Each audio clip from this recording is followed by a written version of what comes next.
Monsieur le Président, mes chers collègues, nous sommes aujourd'hui amenés à nous prononcer sur un dispositif d'incitation financière à l'acquisition de vélos assistance électrique VAE, vélos cargo et vélos clients.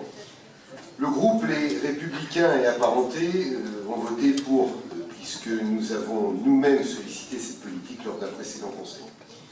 Ce dispositif est d'autant plus le bienvenu que le gouvernement vient de restreindre drastiquement l'aide pour les VAE depuis le 31 janvier de cette année.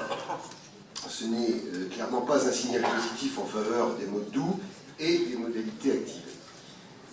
Monsieur le Président, si nous vous suivons sur ce dispositif, cela ne nous empêche pas de rester vigilants concernant votre plan d'action sur les mobilités actives. D'abord, ce dispositif est temporaire. Ensuite, il est tardif, puisque nous l'attendons depuis juin 2016. De plus, il est plus modeste que l'aide précédente. Enfin, il pose la question des disparités territoriales.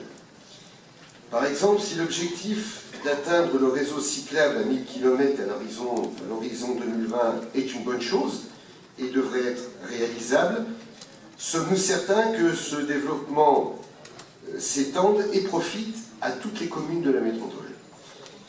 Certains de mes collègues maires de l'Est, de l'Ouest, du Nord ou du Sud du territoire rencontrent les mêmes difficultés que Saint-Priest, et notamment celles qui concernent les discontinuités du réseau. Nous passons d'un tronçon sécurisé et équipé à plus aucune piste, puis de nouveau à une piste. Il n'y a pas de maillage qui permette une utilisation intensive, sans parler de la sécurité des usagers qui est dès lors clairement menacée. Avons-nous ainsi la garantie que les inégalités d'infrastructures disparaîtront ou, à défaut, se retireront?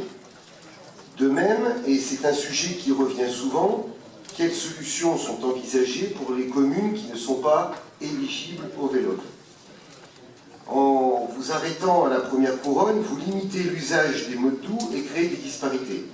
Le relief vallonné de certaines villes périphériques ne doit pas être un frein ni un obstacle infranchissable. Monsieur le Président, je sais bien qu'il ne faut pas tout attendre de la métropole.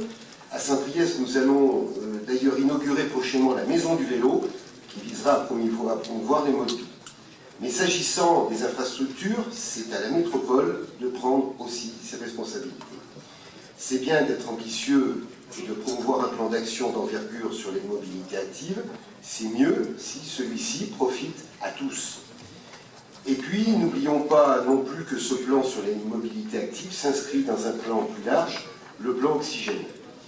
Et là aussi, il ne s'agit pas de privilégier certaines communes au détriment d'autres. Pour revenir à la présente délibération, nous pensons que le dispositif va dans le bon sens. Nous resterons néanmoins vigilants et veillerons à ce que vos actions respectent l'équilibre des territoires. Merci.